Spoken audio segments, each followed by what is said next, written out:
बरसात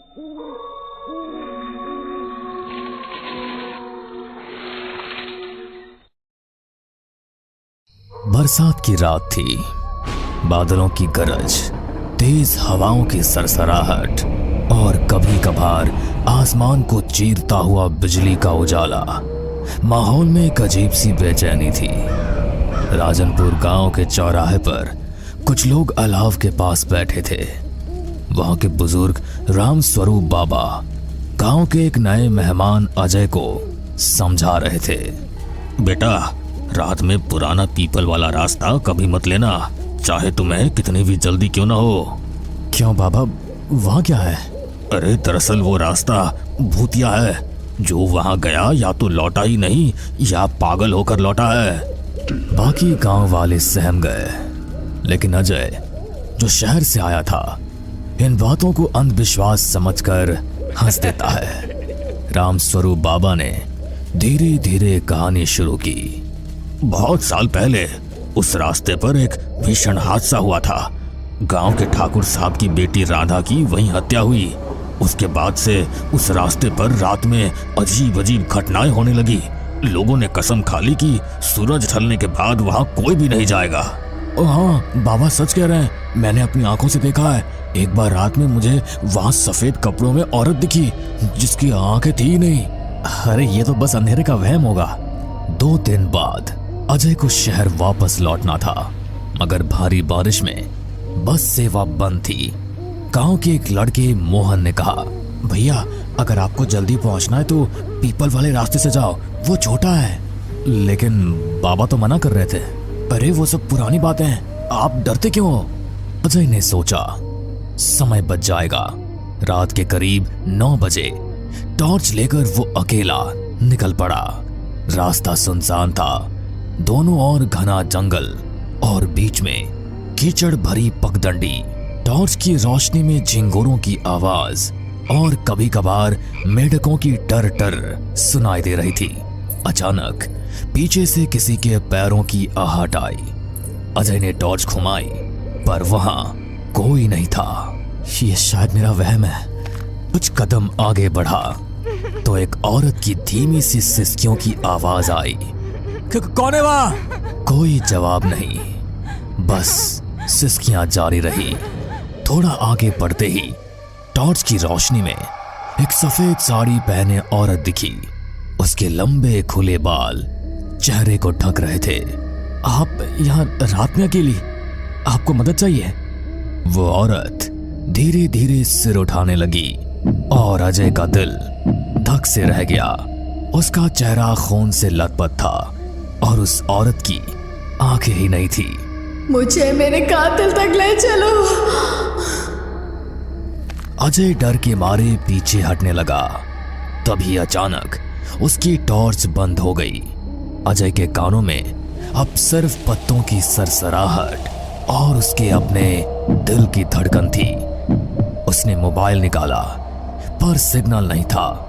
अचानक पीछे से ठंडी हवा का झोंका आया और किसी ने उसके कंधे पर बर्फ जैसी ठंडी उंगलियां रख दी। अजय चीखते हुए पलटा, पर इस बार भी वहां कोई नहीं था। वो आ गया, वो आ गया। कुछ ही दूरी पर विशाल पुराना पीपल का पेड़ खड़ा था। उसकी जड़ों के पास काले कपड़ों में एक बूढ़ा तांत्रिक बैठा था। बाबा, यहाँ क्या हो रहा है? तुमने गलती कर दी बेटा। ये राधा का रास्ता है। उसकी आत्मा अब भी अपने कातिल को ढूंढ रही है। अचानक तांत्रिक ने आंखें बंद की और कुछ मंत्र पढ़ने लगा। तभी वो औरत फिर से प्रकट हुई, लेकिन इस बार उसके चेहरे पर भयानक गुस्सा था। ये इंसान यहाँ क्यों आया? हवा तेज हो गई, पेड़ की डालियां जोर जोर से हिलने लगी। तांत्रिक ने अजय को पीछे रहने का इशारा किया। राधा ये निर्दोष है, इसे छोड़ दो। कोई निर्दोष नहीं, सबने मुझे अकेला छोड़ दिया था। उस वक्त मुझे मदद की जरूरत थी। अजय को महसूस हुआ जैसे कोई अदृश्य ताकत पीपल की जड़ों की तरफ खींच रही हो। उसने पूरी ताकत लगाकर खुद को छुड़ाया लेकिन उसकी टांगें कीचड़ में धंस गई। तांत्रिक ने मंत्र पढ़ते हुए अजय के कान में कहा, राधा के कातिल का नाम मोहन था, वही लड़का जिसने तुम्हें इस रास्ते पर भेजा। अजय दंग रह गया। मोहन?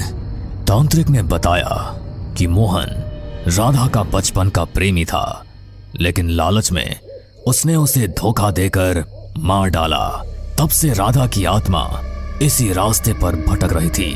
अचानक मोहन दूर से आता दिखा। वो अजय को लेने आया था। आखिर तुझे पा लिया। मोहन डरकर भागने लगा, लेकिन पेड़ की जड़ें जैसे जिंदा होकर उसके पैरों में लिपट गई।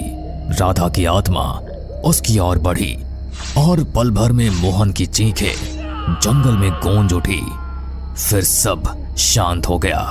अब मैं जा रही हूँ, लेकिन ये रास्ता हमेशा याद रखेगा। जिसने मुझे धोखा दिया उसका अंजाम क्या होता है।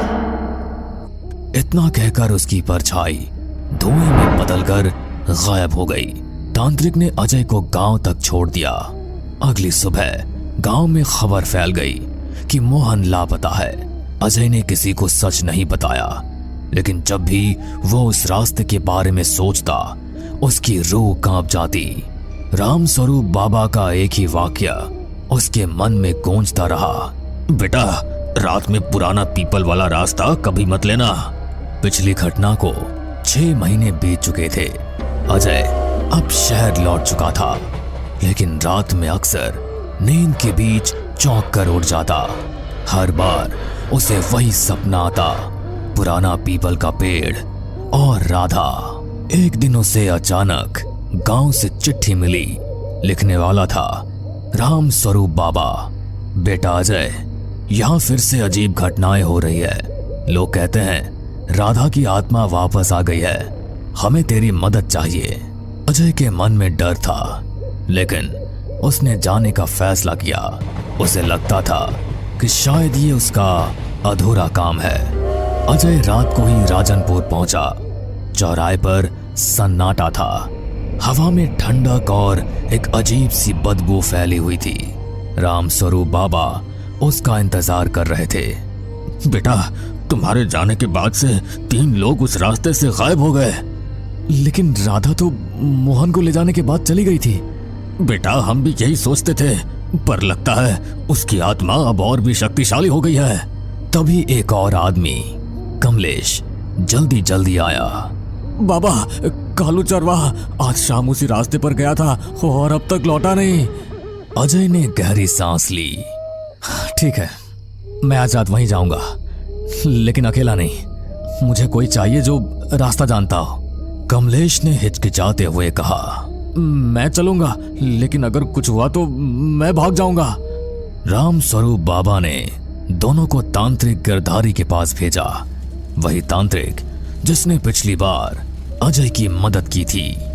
इस बार राधा अकेली नहीं है, उसके साथ और भी आत्माएं हैं। ये लो, ये लाल धागा पहन लो। रात के 10 बजे अजय और कमलेश और लाल धागा लेकर पुराने पीपल वाले रास्ते पर निकले। बारिश रुक चुकी थी, लेकिन कीचड़ अभी भी था। पेड़ों की डालियों से टपकते पानी की आवाज डर को और बढ़ा रही थी। भैया, हमें जल्दी करना चाहिए। हाँ, लेकिन सावधान रहना। कुछ दूर चलते ही वही ठंडी हवा का झोंका आया जो अजय ने पहले महसूस किया था। उसकी रीढ़ में सिहरन दौड़ गई। टॉर्च की रोशनी में अचानक कुछ चमका। अजय ने देखा दूर एक लड़की झूले पर बैठी है, सफेद कपड़ों में, लेकिन उसका चेहरा धुंध से ढका था। कालू, क्या तुम हो?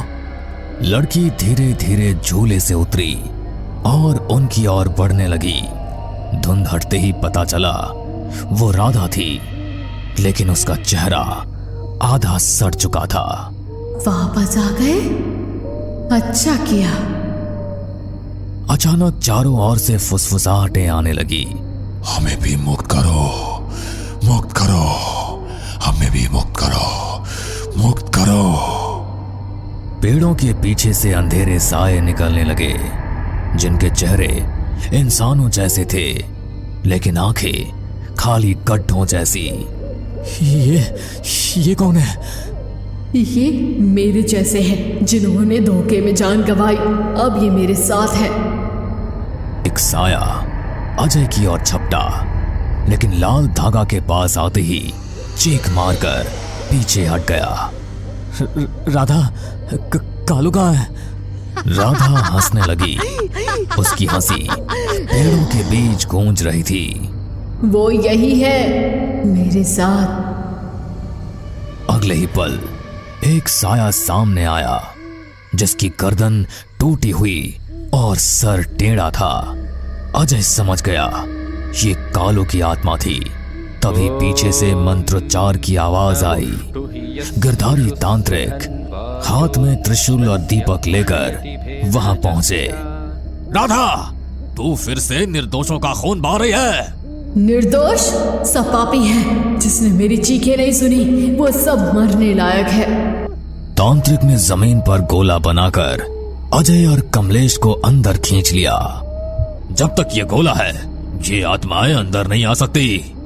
राधा और बाकी आत्माएं गोले के चारों ओर घूमने लगी। उनकी आवाजें कान फाड़ देने वाली थी। गिरधारी ने त्रिशूल उठाकर जोर से मंत्र पढ़ा। तभी बिजली चमकी और पीपल का पेड़ जोर से हिलने लगा। अगर मैं नहीं तो कोई नहीं बचेगा। वो हवा में उड़कर सीधा गिरधारी पर झपटी। लाल धागा अचानक जलने लगा और एक तेज प्रकाश फैला। बाकी आत्माएं चीखते हुए पीछे हट गई। जब प्रकाश खत्म हुआ, राधा और बाकी आत्माएं गायब थी, लेकिन पीपल के पेड़ के तने पर एक गहरा काला निशान बन चुका था, जो धुएं की तरह हिल रहा था, जैसे अंदर कुछ अब भी जीवित हो। दिसंबर की हाड़ कपाती ठंड थी। अपने गांव जाने के लिए आरुष बस में बैठ चुका था। शायद मौसम का ही असर था कि ड्राइवर कंडक्टर के अलावा बस के अंदर सिर्फ 4 लोग ही यात्रा कर रहे थे। बाहर हर तरफ कोहरा ही कोहरा दिखाई पड़ रहा था। यहाँ पर बस 15 मिनट रुकेगी। जिसको फ्रेश होना है हो लो, फिर अगला स्टॉप मऊ होगा। ड्राइवर की बात सुनकर बस में बैठी बाकी सवारियों के साथ आरुष भी उस छोटे से ढाबे पर नीचे उतर गया।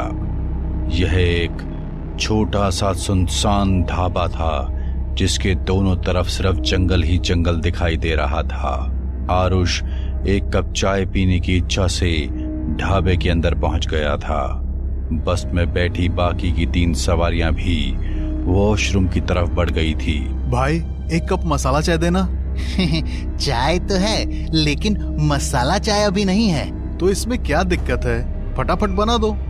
अरे बाबूजी, आप रेस्टोरेंट में नहीं खड़े हैं। ये जंगल वाला ढाबा है और आप जिस बस में आए हैं वो पूरे 7 मिनट में यहाँ से निकलने वाली है। अरे यार, तुम तो नाराज होने लग गए। अच्छा ठीक है, तुम चाय तो दो।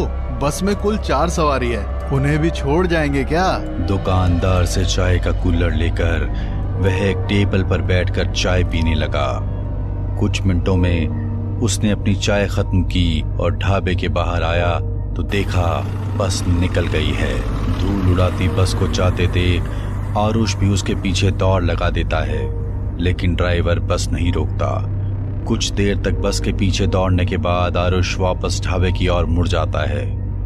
ढाबे के पास आकर वह देखता है कि ढाबे का मालिक ताला लगाकर जा रहा है। अरे भाई, अभी तो बस 5 बजे हैं। अभी से ढाबे में ताला लगाकर कहाँ जा रहे हो? अरे तुम अभी तक यही हो? लगता है तुम्हारी बस छूट गई। अब तो तुम्हारा भगवान ही भला करे। कैसी अजीब सी बात कर रहे हो? आखिर मतलब क्या है तुम्हारा? अरे सर, मैंने आपको बताया ना, ये ढाबा जंगल के बीचों बीच बना हुआ है। अब सुबह होने तक यहाँ से कोई बस नहीं गुजरने वाली है। ये जगह जैसी दिखती है वैसी है नहीं। आप बस इतना समझ लो, दिन ढलने के बाद यहाँ कोई नहीं ठहरता, इसीलिए आपका ड्राइवर भी यहाँ से बस भगा ले गया। अरे भाई, ऐसा क्या है यहाँ जो दिन ढलने के बाद यहाँ से कोई नहीं गुजरता? और उसकी बात का जवाब दिए बगैर ढाबे वाला अपने ढाबे में ताला लगाकर घड़ी की ओर देखते हुए तेजी से वहां से निकल जाता है। बड़ा ही अजीब आदमी था। शाम के 5 बजे ही ढाबा बंद करके भाग गया। ऊपर से पता नहीं बिन सर पैर की बातें कर रहा था। गांव के लोग अफवाह फैलाने में 1 नंबर होते हैं, ये तो मानना पड़ेगा। आरुष अपना मोबाइल निकालकर अपनी लोकेशन को चेक करता है तो उसे पता चलता है कि हाईवे से लगते हुए आगे ही एक छोटा सा गांव है। यहाँ तो दोनों तरफ जंगल ही जंगल दिखाई दे रहा है। अगर ढाबे वाले की बात सच थी तो इसका मतलब है अब रात में इस रूट से कोई भी बस नहीं गुजरने वाली है। रात में इस जंगल की रोड पर रुकना सेफ नहीं होगा। ऐसा करता हूँ, गांव में जाकर मदद मांगने की कोशिश करता हूँ। हो सकता है वहाँ मुझे रुकने के लिए कोई जगह मिल जाए। आरुष जंगल वाले रास्ते पर तेज कदमों से चला जा रहा था। शाम के 5:30 बज चुके थे। सर्दियों के दिन होने के कारण दिन ढल चुका था और चारों ओर अंधेरे ने अपना कब्जा जमा लिया था। अंधेरे से रह रहकर आती जंगली जानवरों की रोने की भयानक आवाज उसके दिल को दहला रही थी। अरे यार, लगता है इस जंगल में जंगली जानवर भी हैं, तभी इतना भयानक आवाज सुनाई दे रही है। शायद इसी वजह से अंधेरा होने के बाद यहाँ से कोई बस नहीं गुजरती होगी। आरुष मन ही मन अटकलें लगाता आगे बढ़ रहा था कि तभी उसे सड़क के दूसरे छोर पर एक गांव दिखाई पड़ने लगता है। कैसा गांव है ये? बिल्कुल अंधेरे में डूबा हुआ है। ऐसा लगता है पूरे गांव में बिजली ही नहीं है। गांव की सीमा से लगभग 150 मीटर पहले पीपल के पेड़ों का झुंड दिखाई दे रहा था।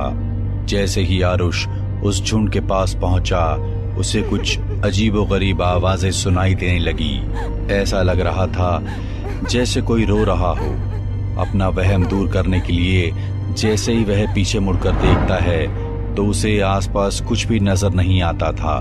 लेकिन जैसे ही वह आगे बढ़ने को होता है, उसे फिर से एक आहट और चीखों की आवाज सुनाई पड़ने लगती है। ये क्या हो रहा है मेरे साथ? बार बार ऐसा लग रहा है जैसे कोई शक्ति है जो मुझे इस गांव में घुसने नहीं देना चाहती। हाईवे पे घूमते छलावों की कहानी तो मैंने भी सुन रखी है। कहीं इस पेड़ पर कोई छलावा तो नहीं है? आसपास का सन्नाटा और अंधेरा देखकर अब आरुष को भी डर लगने लगा था। उसने कुछ ही कदम बढ़ाए थे कि तभी उसे पेड़ों के पीछे से झांकते किसी शख्स का आधा शरीर दिखाई दे जाता है। कौन हो तुम? कौन हो तुम? ही इतनी देर से आवाजें निकालकर मुझे डरा रहे हो ना? आरुष की बात सुनकर वह आदमी पेड़ के पीछे से बाहर आ जाता है। वह कोई तकरीबन 20-25 बरस का आदमी था, जिसके लंबे लंबे घुंघराले बाल थे, जिससे उसका आधा चेहरा ढका हुआ दिखाई दे रहा था। क्या तुम्हें कोई आवाज सुनाई दी? ज्यादा बनो मत, मेरे नजदीक मत आना। देखो, मैं अभी पुलिस का नंबर मिला दूंगा, दूर हटो। अरे मैं कोई चोर हूँ क्या जो तुम पुलिस को नंबर मिलाओगे? डरो मत, मैं भी डर के कारण ही यहाँ छुपा हुआ था। डर? आखिर किसका डर? देखो, मैं पास के गांव में रहता हूँ। आज मेरी भैंस चरते चरते न जाने कहाँ निकल गई। उसे खोजते खोजते दिन ढल गया और मैं इस मनहूस गांव के पास आकर अटक गया। अरे अटक गया से क्या मतलब है? जंगल में ऐसे पेड़ के पीछे छुपने से कुछ नहीं होगा। या तो सुबह तक तुम ठंड से अकड़ जाओगे या कोई लुटेरा तुम्हें मार कर फेंक जाएगा। चलो अंदर गांव में चलकर मदद मांगते हैं। अरे तुम्हारा दिमाग खराब है क्या? मैं इस गांव के आसपास भी नहीं जाने वाला और तुम्हें भी यही कहूंगा कि चले जाओ यहाँ से। ये आदमी क्यों नहीं चाहता है कि मैं गांव में जाकर मदद मांगूं? मुझे तो ये आदमी कुछ ठीक नहीं लग रहा। कहीं ये सच में कोई लुटेरा हुआ तो? ये भी हो सकता है कि ये कोई भूत प्रेत हो। ऐसे अचानक से पेड़ के पीछे प्रकट हो गया, मुझे इससे दूर ही रहना चाहिए। देखो भाई, तुम्हें अपनी भैंस बकरी जहाँ ढूंढनी है ढूंढो, मेरा रास्ता छोड़ो। मैं जाकर गांव में अपनी रात बिताने का इंतजाम कर लेता हूँ। तुम्हें सचेत करना मेरा काम था, बाकी जैसी तुम्हारी मर्जी। आरुष गहरे अंधेरे को देखते हुए तेज कदमों से गांव की सीमा में घुस गया था। सामने लगभग 200 मीटर की दूरी पर 2-3 कच्चे पक्के से घर दिखाई दे रहे थे। आरुष अपने मोबाइल की रोशनी में आगे बढ़ रहा था कि तभी उसे सामने के घर के बाहर लगे पेड़ के नीचे कोई महिला दिखाई दी। इससे पहले कि वो कुछ समझ पाता, अगले ही पल वह औरत जोर जोर से हंसते हुए पेड़ पर उल्टी लटकी हुई दिखाई देने लगती है। अब तो आरुष के पैरों के नीचे से जमीन सरक गई थी। वह उल्टे पांव वहां से भागते हुए फिर से उसी पीपल के पास पहुंचा तो वह आदमी उसे कुछ दूरी पर पैदल जाता हुआ दिखाई पड़ा। लगता है मुझसे गलती हो गई, वो आदमी ठीक कह रहा था, कुछ तो गड़बड़ जरूर है इस गांव में। आरुष दौड़ते हुए उस आदमी के पास पहुंचता है। आप ठीक कह रहे थे, वो गांव, वहाँ कुछ तो है। मैंने अपनी आंखों से एक औरत को पेड़ पर लटकते हुए देखा। मैं जो बताऊंगा उस पर यकीन कर पाओगे?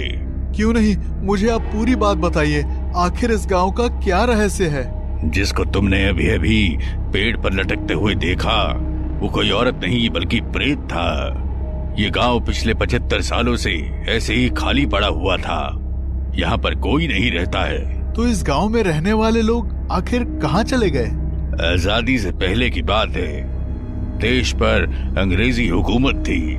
उस अंग्रेजी हुकूमत में जो हिंदुस्तानी अंग्रेजों के तलवे चाटते थे वो ऐसे छोटे छोटे गांव पर राज किया करते थे। इस गांव में रहने वाली एक लड़की पर एक रोज अंग्रेज वायसराय की नजर पड़ गई। जब गांव के मुखिया को पता चला कि अंग्रेज अफसर गांव की लड़की को पसंद करता है तो उसने उस लड़की के बाप को खूब डराया धमकाया और उसकी बेटी को अफसर के साथ भेजने के लिए कहने लगा। भाइयों, आज मेरी बेटी पर उस अंग्रेज ने बुरी नजर डाली है, कल को ये किसी भी बहन बेटी के साथ हो सकता है, इसलिए हमें इस अंग्रेज से डरे बिना उसका सामना करना होगा। हमारी बहन बेटियों की इज्जत पर बात आए तो हम चुप नहीं बैठेंगे। हाँ, तुम बिल्कुल ठीक कह रहे हो। हम सब तुम्हारे साथ हैं। हम चुप नहीं बैठेंगे चुप। अगले ही दिन लड़की का पिता पास के गांव में जाकर अपनी बेटी का रिश्ता पक्का कर देता है और दूल्हा बारात लेकर गांव में पहुंच जाता है। हर तरफ खुशी का माहौल था। गांव के सारे लोग शादी में शरीक होने के लिए मंडप में जमा थे। दूल्हा घोड़ी पर बैठा हुआ था कि उसी क्षण मुखिया को यह खबर लग गई कि रूपा की शादी हो रही है। इन लोगों को इतनी हिम्मत हो गई है, मेरे समझाने पर भी ये रूपा की शादी करवा रहे हैं। इससे पहले कि वो गोरा मेरी खाल खींचे, मुझे इन्हें सबक सिखाना होगा। मुखिया अंग्रेज सैनिकों के साथ आधी रात को गांव में घुसा और रूपा के घर पर पेट्रोल को छिड़ककर चारों ओर से आग लगा दी। पूरा का पूरा गांव एक ही दिन में उस आग में खत्म हो गया। लेकिन मरने के बाद भी उन लोगों की आत्मा को शांति नहीं मिली और तब से लेकर आज तक वो लोग इस गांव में ही भटक रहे हैं। मुखिया और उसके सभी आदमियों को मारकर उन्होंने अपनी मौत का बदला तो ले लिया, लेकिन उस दिन के बाद ये गांव हमेशा के लिए शापित हो गया। इसलिए अंधेरा होने के बाद गांव की सीमा को पार करने का मतलब अपनी मौत को बुलाना। आज तक जो भी वहां गया कभी लौट कर नहीं आया। इस घटना के 70 साल बीतने के बाद भी उस गांव में जाने की कोई हिम्मत नहीं दिखाता। मेरी जान बचाने के लिए आपका बहुत धन्यवाद भाई, लेकिन अब हम रात कहाँ गुजारेंगे? आओ, मैं एक जगह बताता हूँ। वह आदमी आरुष को लेकर एक पुराने से घर में चला गया। ये जगह थोड़ी पुरानी है, लेकिन यहाँ कोई खतरा नहीं है। तुम सुबह तक यहाँ रुक सकते हो। गांव की खौफनाक कहानी सुनकर आरुष का रोया रोया डर से कांप रहा था, क्योंकि वो उस गांव की सीमा में पैर रखकर लौट आया था। अरे भाई, आपका नाम नहीं बताया आपने? किशन कुमार। आरुष को उस पुराने से मकान में छोड़कर किशन वहां से बाहर निकल गया। आरुष ने किसी तरह वो रात बिताई। सुबह बस के हॉर्न की आवाज से उसकी नींद खुल गई। लगता है सुबह हो गई। सुबह का उजाला उस टूटे फूटे पुराने कमरे को रोशन किए हुए था। कमरे में चारों ओर नजर दौड़ाते हुए अचानक आरुष की नजर शादी के कार्ड पर जाकर थम गई, जो सामने रखी कुछ किताबों के पास बिखरे थे। किसी की शादी का कार्ड लगता है। रूपा संग किशन, 22 दिसंबर 1946। आरुष का चेहरा डर से सफेद पड़ गया था। जिसके साथ आरुष ने रात बिताई थी वो कोई और नहीं, रूपा का दूल्हा किशन था। बाकी गांव वालों के साथ साथ वो भी आज तक भटक रहा था, लेकिन शायद उसके भटकने का मकसद अलग था। हमें पूरा यकीन है दोस्तों कि आप लोगों को ये कहानी जरूर पसंद आई होगी। अगर आपके साथ भी कुछ ऐसे अनकहे किस्से हो चुके हैं तो प्लीज हमारे साथ शेयर करें। हम जरूर अपने चैनल पर उनको दिखाएंगे। हमारी ईमेल आईडी नीचे डिस्क्रिप्शन बॉक्स में दी गई है, तो प्लीज हमारे वीडियो और चैनल को शेयर एंड सब्सक्राइब करें और बने रहे हमारे साथ ऐसे ही अनकहे किस्से और कहानियां सुनने के लिए